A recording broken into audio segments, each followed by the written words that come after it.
श्री लाडली जी के चरणों में महावर रचना हो रही थी। लाडली जी अंतर में लालजू के चिंतन में डूबी हुई थी। अचानक श्री चरणों का स्पर्श और रचना में चंचलता दिखाई दी, तो आंख खोल के देखा कौन है, तो स्वयं लालजू महाराज है। लाडली जी ने देखा स्वयं लालजू महाराज अपने कर कमल से लाडली जी के श्री चरणों में महावर रचना कर रहे हैं। कैसा ये एकांतिक अद्भुत सेवा सुख है। स्वयं परमात्म तत्व है लालजी महाराज, आनंद सिंधु है, पर प्रेमाधीनता इतनी प्रबल है। अपने ही प्रेम स्वरूप श्री लाडली जी के श्री चरणों में महावर रचना कर रहे हैं।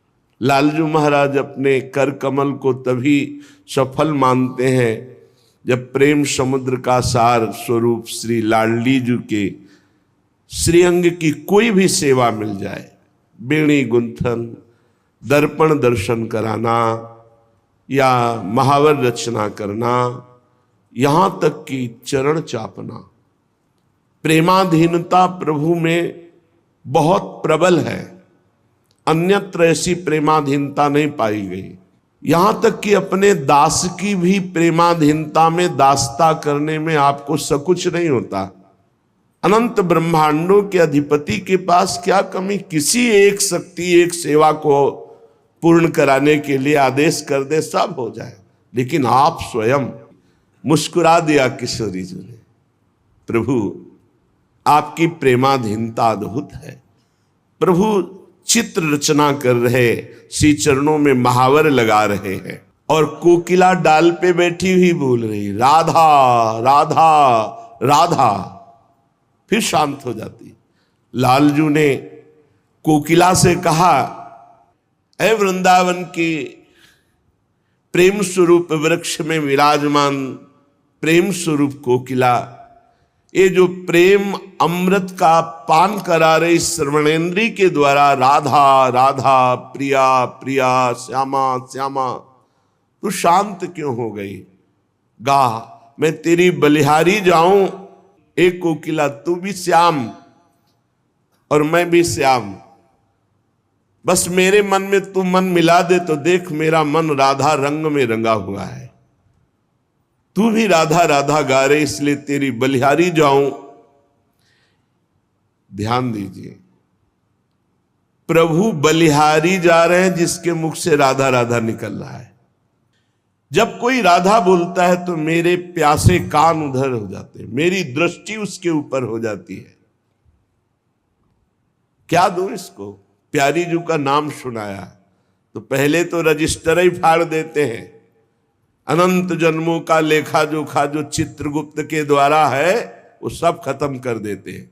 प्रेम में आविष्ट होकर सोचते हैं राधा नाम के बदले में इसको क्या दूं, तो त्रिभुवन में राधा नाम के बदले में ये माया वाली वस्तुएं देने योग्य थोड़ी है। तो प्रभु स्वयं अधीन हो जाते हैं। प्रेम रंग में और रंग चढ़ रहा है। कोकिला तो और जोर से बोल राधा राधा राधा राधा। मैं अपना तन, अपना मन, अपना प्राण सब कुछ राधा नाम उच्चारण करने वाले के ऊपर बलिहार कर देता हूं, न्यौछावर कर देता हूं। ये राधा नाम सुधा रसम, ये संजीवनी मूरी है, ये अमृत रस है। बड़े भाग्यशाली हैं जिनके कान में ये राधा नाम पड़ता है, और उससे भी महान भाग्यशाली हैं जो हर समय राधा राधा ऐसा रटते हैं। भगवत नाम, भगवत धाम, भगवत लीला चरित्र और भगवत रूप एक भी पकड़ ले, कुछ चार में से एक ही पकड़ ले, वो परम पद का अधिकारी हो जाएगा। दृढ़ता पूर्वक पकड़े, अन्य आश्रय छोड़कर। जे भी शनकादि ने भगवत लीला चरित्र प्रारंभ किया, ते ही सबके देखते देखते वहीं बीच में ही भक्ति, ज्ञान, वैराग्य बड़े तेजस्वी होकर के विराजमान हुए। जब अनंत जन्मों के पुण्यों का योग बनता है तो संसार चक्र से भटकते हुए जीव को सत्संग मिलता है, और जब वो सत्संग में भगवत चर्चा सुनता है तो निश्चित इसी जन्म में उसे भगवत प्राप्ति हो जाती है। जिसके घर में रोज नाम कीर्तन होता है और थोड़ी ही देर सही, आधा घंटे ही सही, भगवत चर्चा होती है, भगवान की लीलाओं का गायन होता है, वो घर घर नहीं रहता, वो तीर्थ हो जाता है। गंगा जी स्नान करने से वाह पवित्रता फिर धीरे धीरे मानसिक पवित्रता की तरफ गति होती है। लेकिन यदि भगवत लीला चरित्र सुना जाए तो वाह और आंतरिक दोनों पवित्रता हो जाती है। जिसको इसी जन्म में भगवत प्राप्ति की इच्छा है तो एक श्लोक ही सही, एक श्लोक ही गायन करे, कोई भी एक श्लोक याद कर ले। ये श्रीमद् भागवत का ही श्लोक है। कृष्णाय वासुदेवाय हरये परमात्मने प्रणत क्लेश नाशाय गोविंदाय नमो नमः।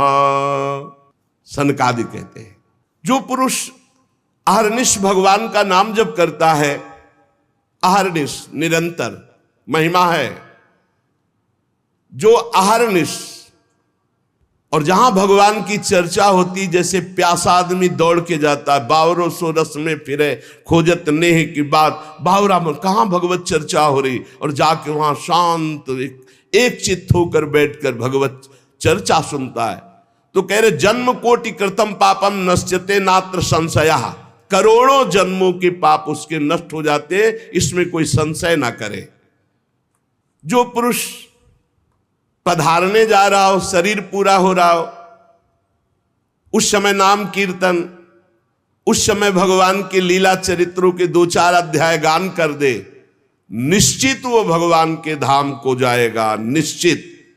जो धनी मानी जन है, यदि वे स्वर्ण का सिंहासन बनाकर उसमें श्रीमद् भागवत ग्रंथ विराजमान करके किसी वैष्णव को दान कर दे तो उन्हें भगवान का सायुज्य मोक्ष प्राप्त होता है, सायुज्य पदवी प्राप्त होती है।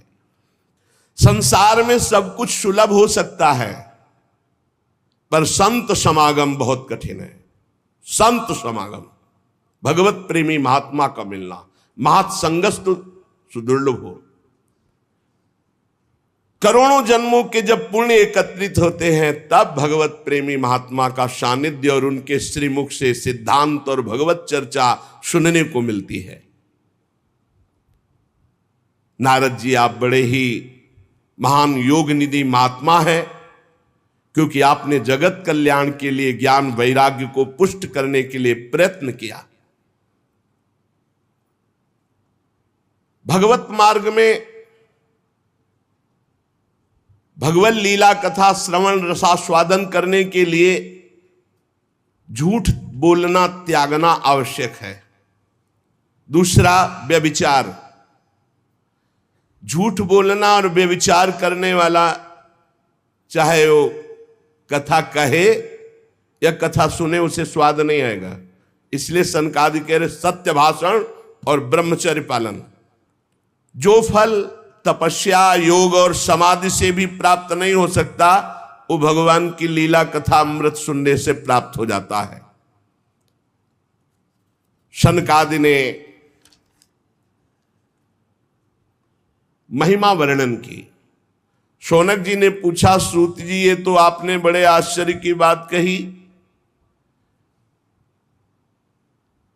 इस श्रीमद् भागवत में ब्रह्मा जी के भी आदि कारण प्रभु श्री हरि का निरूपण किया गया है, परंतु ये मोक्ष की प्राप्ति में ज्ञानादि सभी साधनों से बढ़कर के है, ऐसा सनकादि जी ने कहा। सूत जी ने कहा, शौनक जी इसका एक गुप्त रहस्य है। जब भगवान श्री कृष्ण इस धराधाम को छोड़कर अपने परम धाम को जाने लगे, तब उनके मुखारविंद से एकादश स्कंद का ज्ञानोपदेश सुनकर के उद्धव जी ने पूछा। उद्धव जी ने कहा, गोविंद अब तो मुझे दिखाई दे रहा है कि आप अपना कार्य पूर्ण करके परम धाम को पधारना चाहते हैं। मुझे मेरी चिंता नहीं है, मैं तो आपके जूठन के प्रभाव से, नाम जप के प्रभाव से, आपके उपदेश के प्रभाव से परम पद की चिंता नहीं करता। एक चिंता मेरे हृदय में है, घोर कलिकाल आपके जाते ही आ जाएगा, अपना प्रभाव दिखा देगा। इसमें दुष्टों की बाहुल्यता होगी, संतों का संसर्ग मिलना बड़ा कठिन हो जाएगा। यहां जो मिलेंगे भी तो छल कपट और उग्र प्रकृति के, इसलिए ये पृथ्वी बड़ी दूषित हो जाएगी। कमल नयन, आप जा रहे हैं, फिर यहां कल्याण कैसे होगा, सबका मंगल कैसे होगा? प्रभास क्षेत्र में उद्धव जी के वचन सुनकर भगवान ने उद्धव जी की बात पर विचार किया और भगवान अंतर्ध्यान हुए और श्रीमद् भागवत में विराजमान हो गए। भागवत में देखते देखते उद्धव जी के श्रीमद् भागवत के अक्षरों में प्रवेश कर गए और आवाज हुई कि आज से श्रीमद् भागवत को मेरा साक्षात वांग्मय स्वरूप समझो। मैं अपनी संपूर्ण ज्ञान वैराग भक्ति शक्तियों के साथ श्रीमद् भागवत के अक्षरों में विराजमान हूं। इसलिए ये श्रीमद् भागवत साक्षात कृष्णमयी है, कृष्ण मूर्ति है। जिस समय सनकादि मुनीश्वर इस प्रकार भगवत चर्चा की महिमा बखान रहे थे, उसी समय तरुणावस्था को प्राप्त ज्ञान और वैराग्य और भक्ति सभा के बीच में ज्ञान भक्ति वैराग्य प्रकट हो गए और जोर जोर से गाने लगे, श्री कृष्ण गोविंद हरे मुरारे, हे नाथ नारायण वासुदेव। सभी सभासदों ने देखा परम सुंदरी दिव्य तेजोमयी प्रेम लक्षणा भक्ति भागवत के अर्थों का आभूषण पहने हुए। सब मुनिजन आश्चर्य हो, यह ऐसा तेजमय स्वरूप ज्ञान वैराग्य भक्ति का। तब सनकादि ने कहा, आश्चर्य मत करो, ये भक्ति देवी अभी अभी श्रीमद् भागवत की महिमा से प्रकाशित होकर के तरुण अवस्था को प्राप्त ज्ञान वैराग्य के साथ प्रकट हुई है। अपने पुत्रों सहित विनम्र होकर के भक्ति जी ने सनत कुमार जी से कहा। भक्ति बोली, मैं तो कलयुग में नष्ट प्राय हो गई, पर आपने भगवान की लीला कथा अमृत से मुझे पुष्ट कर दिया। अब आप आदेश कीजिए, मैं कहां रहूं? उन उपासकों पर दृष्टि भी नहीं डाल सकता जिसके हृदय में भक्ति महारानी ज्ञान वैराग्य के साथ विराजमान है। कहां विराजमान? जो नाम जापक है, लीला चरित्र गायन श्रवण करता है, भगवद आश्रित है, उसके हृदय में सनक सनंदन सनातन सनत कुमार जी ने कहा कि आप ज्ञान वैराग्य सहित भक्ति विराजमान हो। भक्ति ने जे ही आज्ञा पाई तो जितने कथा में विराजमान थे सबके हृदय में विराजमान हो गए। मधुराति मधुर मुरलीधर भगवान श्री कृष्ण सबके बीच में प्रकट हो गए। सब सभा खड़ी हो गई, शनकादि भी खड़े हो गए। आसपास ज्ञान वैराग्य भक्ति नृत्य कर रहे, बीच में प्राणाधार प्रभु श्री कृष्ण ललित त्रिभंगी मुरली मनोहर मोर मुकुट धारण किए। पूर्व काल में तुंगभद्रा नदी के तट पर एक अनुपम नगर बसा हुआ था। उसमें सभी वर्णों के लोग अपने अपने धर्माचरण करते सत्य में तत्पर रहते थे। उस नगर में समस्त वेदों का ज्ञाता, श्रौत स्मार्त कर्मों में निपुण एक ब्राह्मण रहते थे जिनका नाम था आत्मदेव। तेज तो ऐसा था मानो दूसरे सूर्य भगवान ही हो, पर पूर्व प्रारब्ध के अनुसार उनकी जो पत्नी थी उनका नाम था धुंधुली। पति का नाम आत्मदेव और पत्नी का नाम धुंधुली था। सुंदरी थी, कुलीन थी, पर लड़ाकू स्वभाव था, अपनी बात पे अड़ जाना। धीरे धीरे अवस्था ढल गई, कोई संतान ही नहीं हुई। बड़े बड़े पुण्य कर्म किए, खूब दान पुण्य किया लेकिन संतान नहीं हुई। अब वो ब्राह्मण बड़े चिंतातुर हुए आत्मदेव की, जिसके संतान न हो तो फिर उसको पिंडदान कौन करेगा। गृहस्थी में विचार होता, कुल परंपरागत चलाने वाला तो कोई होना चाहिए। अब वो बड़े चिंतातुर हुए, हर उपाय करके हार गए थे। तो एक दिन उनके मन में आया कि एकांत जंगल में चलते हैं और अपने प्राणों को त्याग देते हैं। वो ऐसी भावना में थे कि जीवन व्यर्थ है, जंगल को चल दिए। उधर एक सरोवर में प्यास बुझाने के लिए एक महान संत आ रहे थे। वो सन्यासी महात्मा थे। ब्राह्मण देखा कि वो जब जल पी चुके तो जाके साष्टांग दंडवत किया, शास्त्रों का ज्ञान था, हाथ जोड़कर खड़े हो गए। ये लंबी लंबी सांसें खींच रहे हो, उदास खड़े हो, दुखी दिखाई दे रहे हो। देखने से तो लगता है कि तुम ब्राह्मण हो, क्योंकि तेजस्वी हो। क्या चिंता है तुम्हारी जो तुम जल्दी जल्दी श्वासें खींच रहे हो लंबी और दुख प्रकट कर रहे हो। ब्राह्मण ने कहा, महाराज आखिरी उपाय आप हैं। वैसे तो मैं बताऊं, अपने जीवन से निराश हो चुका हूं। आपको देखा तो आशा बन गई। पूर्व जन्म का कौन सा प्रारब्ध मुझे पता नहीं, पर संतान योग नहीं। सही बताऊं, मैं आम प्राण त्यागने आया हूं जंगल में। और फूट फूट कर रोने लगे। संत का हृदय बड़ा करुणामय होता है। संत चाहे तो नवीन प्रारब्ध तत्काल रच सकते हैं, क्योंकि भगवान के भजन में अपार सामर्थ्य है। उन्होंने अपनी दिव्य दृष्टि से देखा, कहा, आत्मदेव ब्राह्मण,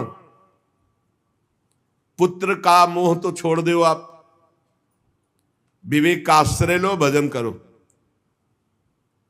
मैं तुम्हारी रेखा को देख रहा हूं, एक जन्म नहीं 7 जन्म तक कोई संतान है ही नहीं। अब तुम भजन करो। जंगल में निकल आए, भजन करो, संतान की आशा छोड़ो। ब्राह्मण ने कहा कि मुझे उपदेश नहीं, ये उपदेश नहीं, सब पढ़ा हूं, मुझे पुत्र चाहिए, पुत्र देव, नहीं मैं आपके सामने अभी प्राण त्यागता हूं। सन्यासी जी ने देखा है तुम मानने ही वाले नहीं, तो उन्होंने योग बल से एक फल प्रकट किया, तपोबल से, और कहा, लो, योग तो नहीं तुम्हारे पुत्र का, पर मैं ये फल देता हूं, अपनी पत्नी को खिला देना, इससे बड़ा ज्ञानी महात्मा पुत्र पैदा होगा।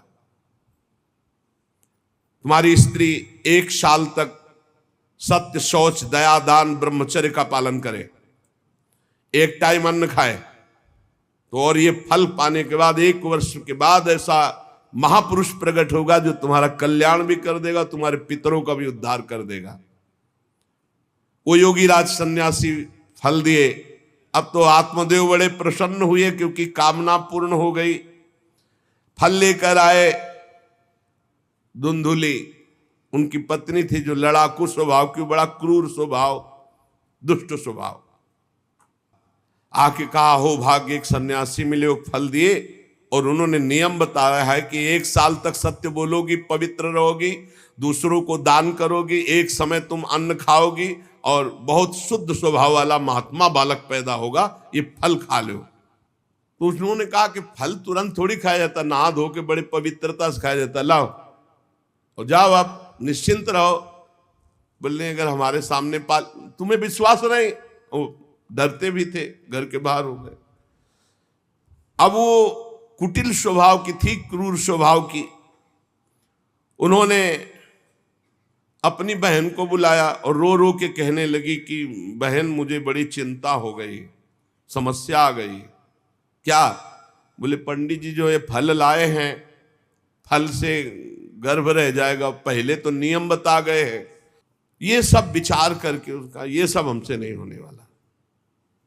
तो उनकी बहन ने कहा, सोच क्यों करती हो? ठीक इसी समय हमें अनुभव हुआ है 2-4 दिन में, इसी महीने में, कि हमारे पेट में है, तुम हमारे पति को धन दे देना और गर्भवती का नाटक करो, और जब हमारे बच्चा होगा हम तुम्हारे यहाँ पहुंचा देंगे, और हम अपने यहाँ शोरगुल कर देंगे कि बच्चा मर गया, कौन देखने आता है, और पति को पैसा दे देना। हाँ, ये तो बढ़िया बात रही, बढ़िया विधान बन गया। और ये जो फल लाए हैं इसकी परीक्षा के लिए जो गऊ है उसको पवा दो। जैसा उनकी बहन ने कहा था वैसे ही धुंधुली ने सब कर दिया। देख लो, कहा था स्वामी जी ने तुम्हारे 7 जन्म बालक नहीं, तो देखो बुद्धि कैसी खराब हुई, गाय को पवा दी। अब जब उसकी बहन के पुत्र हुआ तब तक वो कपड़ा पड़ा पेट में लगा के नाटक करती रही होगी कि हमारे गर्भ है। फिर एकदम घोषणा कर दी जब वो पुत्र रातों रात पहुंच गया कि हमारे संतान हो गई। उसके पिता को अच्छा धन दे दिया, वो धुंधुली को ला करके बहन का बेटा दे दिया। आत्मदेव तो बहुत आनंद हो गए, बालक के जात कर्म संस्कार कराए, खूब दान पुण्य किया, मांगलिक कृत्य किए। धुंधुली ने अपने पति से कहा कि पता नहीं क्या कारण मेरे वक्षस्थल में दूध तो है नहीं, और अभी नया बालक है, बिना मां के दूध के जीवित नहीं रहेगा, तो हमारी बहन के बालक हुआ था पधार गया है, उसको बुला ले क्या? अरे उन्होंने कहा बिल्कुल बुलाओ, हम और पैसे देंगे, स्वागत करेंगे, हमारा बच्चा पुष्ट होना चाहिए। बहुत बुद्धि लगाते हैं क्रूर स्वभाव के लोग, कैसा एकदम फिट कर लिया विधान। अब उसको बुला लिया बालक का पालन पोषण करने के लिए पैसे के बाद, और वो असली मां तो वही है ही है। पुत्र की रक्षा के लिए जो जो कहा आत्मदेव ने वो सब स्वीकार कर लिया। 3 महीने इस बालक के व्यतीत होने के बाद, उन्होंने कहा था 1 साल बाद होगा, 3 महीने व्यतीत होने के बाद गौ के बच्चा हुआ मनुष्याकार, केवल कान गौ के, पूरा मनुष्याकार, सर्वांग सुंदर, दिव्य तेजोमय, स्वर्ण की सी कांति, क्योंकि वो योगी के तप का। ब्राह्मण देवता नाच पड़े कि भगवान जब दिए तो कितना आनंद, घर में भी बच्चा और गौ के भी बच्चा ही हुआ। खूब संस्कार करके मंगलदान, बड़े प्रसन्न हैं। सब लोग कहते हैं आत्मदेव का देखो कैसा भाग्य बदला कि घर में भी पुत्र हुआ, गौ के भी पुत्र हुआ, बछड़ा नहीं, केवल कान भर। कैसे आश्चर्य की बात, दिव्य बालक उत्पन्न हुआ। पर इस गुप्त रहस्य का किसी को पता नहीं। आत्मदेव ने देखा कि बालक पूरा मनुष्याकार, केवल कान, गाय के तो नाम रखा गोकर्ण। और धुंधुली ने किसी शास्त्रीय पद्धति से नहीं, अपनी पद्धति से, हमारा नाम धुंधुली तो हमारे लड़के का नाम होगा धुंधकारी, उसका नाम रखा धुंधकारी। कुछ काल व्यतीत हुआ, दोनों जवान होने लगे। गोकर्ण में पूर्ण वैदिक सिद्धांत, धर्म पूर्वक, बड़े ज्ञानी महात्मा, और धुंधकारी पूर्ण दुष्ट और बड़ा हुआ हिंसक स्वभाव, अस्त्र शस्त्र धारण करके अब धीरे धीरे व्यभिचार करने लगा, वैश्याओं से संपर्क रखने लगा। संपत्ति थी ही, सारी संपत्ति वैश्याओं को। एक दिन पिता ने कहा आत्मदेव ने कि तुम्हारे आचरण इतने आसुरी प्रभाव के, हमें लगता है कि तुम हमारा सर्वनाश करने के लिए प्रकट, ये क्यों करते हो? तो खूब गिरा गिरा के मारा आत्मदेव को। सन्यासी की बात अब याद आई कि तुम्हारे भाग्य में पुत्र सुख नहीं है, खूब मारा आत्मदेव को। जब इतनी जोर से मार रहा था तो थोड़ी तो दया आई कि पति है, बचा ले, तो धुंधुली गई, तो फिर धुंधुली की दम जम के पिटाई की। अब वो तो राक्षसी स्वभाव। अब जब सारी संपत्ति स्वाहा, खाने को भी नहीं, तो धुंधुली बैठ के रोती। पिता बैठ के रो रहे थे, मैं सन्यासी की बात मान जाता। तो गोकर्ण जी आए और उन्होंने कहा पिताजी छोड़ो इसे, आपका शरीर नष्ट हो जाएगा, इसलिए मेरी प्रार्थना मानो, आज से निकलो घर से और वन में जाओ, भगवान का चिंतन करते हुए जीवन व्यतीत करो।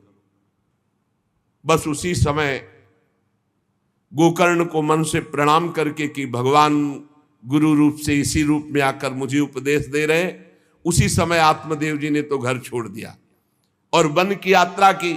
बड़ी निष्ठा से अपनी बुद्धि को समेटा संसार से, और रात दिन भगवान के चिंतन में लगा दिया।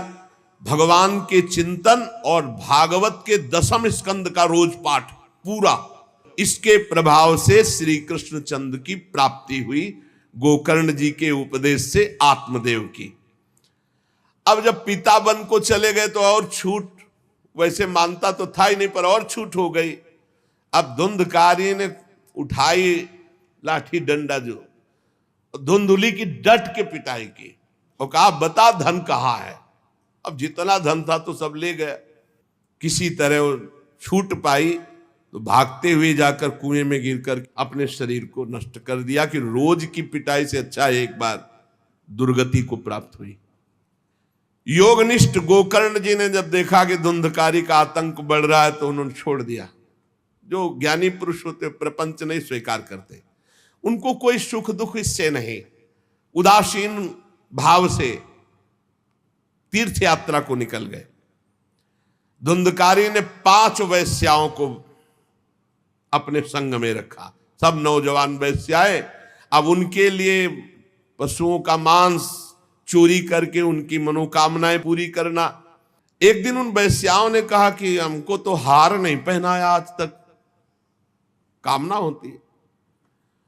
अब 5 को हार लाने के लिए तो बहुत रुपया चाहिए। जिसको देखता काट करके जो मिलता धन एकत्रित करके 5 के लिए सुंदर आभूषण। स्त्रियों ने सोचा कि नित्य नवीन चोरी करता है, आज हमने हार के लिए कहा तो 5 के लिए व्यवस्था कर दिया। पकड़ा जाएगा, जब ये पकड़ा जाएगा तो राजा इसे फांसी देंगे तो हमको भी 5 को फांसी मिलेगी, मरना तो है ही है ना इसे। 5 ने विचार किया, 5 ने गुप्त रूप से ऐसा संकल्प बना लिया। धुंधकारी सो रहा था, 5 गए, अब 4 उसमें लग गए और एक जो है रस्सी से पूरा चारपाई पे बांध दिया। और जब उसकी आंख खुली तो रस्सी गले में डाल करके फांसी लगा रही, पड़े पड़े दहकते हुए अंगारे उसके मुंह में और खूब कस के गला दबा, छटपटा छटपटा कर पीट पीट के मार डाला धुंधकारी को। और उसके शरीर को वहीं घर में एक गड्ढा बना के 5 ने गाड़ दिया। और वो सारा माल मत्ता पैसा सब कुछ उनको पता था। तो धुंधकारी को भयंकर प्रेत योनि की प्राप्ति हुई। जब तीर्थ यात्रा करके गोकर्ण जी लौटे तो सुना कि धुंधकारी का लापता मार डाला गया। तब उन्होंने फिर गए और वहां पिंडदान किया धुंधकारी के लिए भी। बड़े महात्मा थे गोकर्ण, श्राद्ध किया और वहीं गड़ा था धुंधकारी। प्रेत आत्मा बन के वो मड़रा रहा था। वही प्रेत आत्मा ऐसे को नहीं छूती जो भगवान का भजन करते। देखो अब जे धुंधकारी ने देखा कि गोकर्ण आए हैं तो उसको तसल्ली हुई कि महात्मा हमारा कल्याण कर देगा। अब वो चिल्ला चिल्ला के केवल रो रहा, एक शब्द भी नहीं बोल पा रहा। तो गोकर्ण जी समझ गए अधिक पाप होने के कारण ये बोल नहीं सकता। तब अंजलि में जल लिया और कई मंत्रों का जाप किया और फिर उसके ऊपर फेंका। जे भी फेंका तब बोल पाया, भैया मैं आपका भाई धुंधकारी हूं, बचा लो, मेरी भारी दुर्गति हो गई। गोकर्ण ने कहा कि तुम्हारा उद्धार तो हो जाना चाहिए, तुम्हारे लिए तो मैं गया में गया, वहां श्राद्ध दिया, तीर्थों में भी अनुष्ठान किया, फिर तुम्हारा प्रेतियों से उद्धार कैसे नहीं हुआ? तो उनका भैया 1-2 बार गया श्राद्ध से मेरा कुछ नहीं होने वाला, बहुत पापी हूं, बहुत बड़े बड़े पाप किए हैं, कोई दूसरा उपाय सोचो, छोटे मोटे पिंडदान से दान पुण्य से मेरा उद्धार होने वाला नहीं, बहुत स्टॉक है हमारे पाप का। गोकर्ण जी की आज्ञा पाकर धुंधकारी बाहर भटक रहा है। रात भर विचार किया कि इसका कल्याण कैसे होगा, जब सैकड़ों गया श्राद्ध से कह रहा उद्धार नहीं होगा। अब जब प्रातः काल हुआ, दरवाजा खुला तो बहुत से विज्ञजन आकर के गोकर्ण जी से मिले। गोकर्ण ने सबसे सलाह की कि क्या हो सकता है, ऐसे ऐसे स्त्रियों ने उनको मारा और वो प्रेतियों को प्राप्त हुए। गोकर्ण जी ने प्रातः काल स्नान करके अर्घ दे रहे थे, बोले औरों से क्या पूछना, सीधे सूर्य भगवान से पूछे। मंत्र का उच्चारण करते हुए सूर्य भगवान को स्थगित कर दिया, रोक दिया। कर भगवान सूर्यदेव ने कहा, श्रीमद् भागवत महापुराण नियम पूर्वक सुनाओ, निश्चित उसकी मुक्ति हो जाएगी।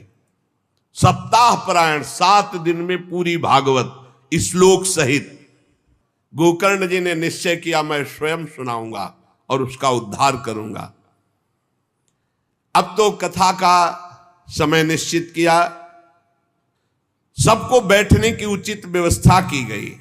एक 7 गांठ का बांस आवाहन किया धुंधकारी का और कहा इस पे बैठ जा, तू भी कथा सुन। गोकर्ण जी ने एक वैष्णव को मुख्य श्रोता बनाया और प्रथम स्कंद से स्पष्ट स्वर में कथा सुनानी प्रारंभ की, श्लोक और अर्थ। सायंकाल को विश्राम दिया तो एक बड़ी विचित्र बात हुई। सभासदों के देखते देखते एक बांस में तड़ तड़ की आवाज हुई, एक गांठ फट गई। दूसरे दिन कथा हुई, दूसरी गांठ, तीसरे दिन तीसरी गांठ, 7 दिनों में 7 गांठें फाड़ करके धुंधकारी परम पवित्र दिव्य रूप भगवत पार्षद रूप धारण करके प्रकट हो गया। सामने आकर गोकर्ण को प्रणाम किया और कहा भाई अब मैं भगवत पार्षद बन गया, प्रेत योनि से मुक्त। 7 दिन में भयंकर पापात्मा धुंधकारी श्री भगवान की चर्चा सुनने के कारण भगवत स्वरूप हो गया। एक दिव्य विमान आया, भगवान वैकुंठ नाथ के पार्षद मंडलाकार तेजो में विमान, और सबके देखते देखते कहा धुंधकारी आओ, और वो दिव्य पार्षद रूप विमान पे चढ़ा। जब विमान पे चढ़ के जाने लगा तो गोकर्ण जी ने रोक दिया, रुको, ये क्या? कथा तो शास्त्रों लोगों ने सुनी, तो आपको शास्त्रों विमान लाना चाहिए और सबको बैठाल कर ले जाना चाहिए, क्योंकि हमारे सुनाने में कोई भेद नहीं था और ये सुन भी सब ध्यान से रहे थे। तो भगवत पार्षदों ने कहा आपके सुनाने में कोई भेद नहीं था, पर सुनने में भेद हो गया है, श्रवण भेद हो गया। ये उपवास करके बिना कुछ खाए पिए रात दिन कथा का ही चिंतन करता रहा, मनन करता रहा, इसके कारण इनको भगवत पार्षद रूप मिला और जा रहे। और ये कथा सुना भर है, मनन नहीं किया, मनन विषयों का हुआ, इसलिए विमान पे नहीं। गोकर्ण जी आपको तो लेने के लिए स्वयं गोलोक बिहारी आएंगे, यूं कह करके विमान अंतर्ध्यान हो गया, अर्थात चले गए। गोकर्ण जी ने समस्त श्रोताओं से कहा बिना तुम्हें विमान में बैठा ले मुझे चैन नहीं। सावन के महीना में हम फिर अनुष्ठान करेंगे, सब लोग कथा सुनो और सच्चे नियम से रहो, उसका मनन करो। ऐसा ही किया, सब लोग उपवास करके अल्पाहार करके कथा सुने, और जे ही 7 दिन में कथा की समाप्ति हुई तो भगवान के बहुत से पार्षद विमान लेकर आए और जितने कथा सुनने वाले थे सबको परम धाम ले गए। और भगवान ने गोकर्ण जी को स्वयं गोलोक बिहारी हृदय से लगाया, जे भी हृदय से लगाते हुए गोकर्ण भगवत स्वरूप हो गए। वही किरीट श्यामवर पीतांबर धारण किए हुए, कुंडल आदि से विभूषित। यहां तक कहते हैं कि उस कथा में सुनने में जो कुत्ते भी बैठे थे वो भी गोकर्ण जी की दृष्टि पड़ने पर विमान पर बैठकर भगवत धाम को गए। भक्तवत्सल भगवान श्री कृष्ण इतने गोकर्ण जी पर प्रसन्न हुए कि तुमने सबको कथा सुनाकर मंगल अनुष्ठान। इसलिए गोकर्ण जी जिस जिसको चाहा, मालूम कथा सुनकर कुत्ता मनन तो नहीं कर सकता, लेकिन गोकर्ण जी ने मनन किया कि ये कुत्ता भी कथा में बैठा था, इसका भी भगवत उद्धार हो जाए। ये आप इसीलिए आसपास जो ये जीव जंतु सब भगवत स्वरूप हो जाते हैं। बड़े बड़े सिद्धों को जो गति नहीं मिलती, भगवान की लीला कथा सुनने से, गोकर्ण जी के प्रभाव से धुंधकारी सहित समस्त श्रोताओं को भगवत धाम की प्राप्ति हुई। शेष चर्चा आगे। श्री राधा वल्लभ लाल की जय।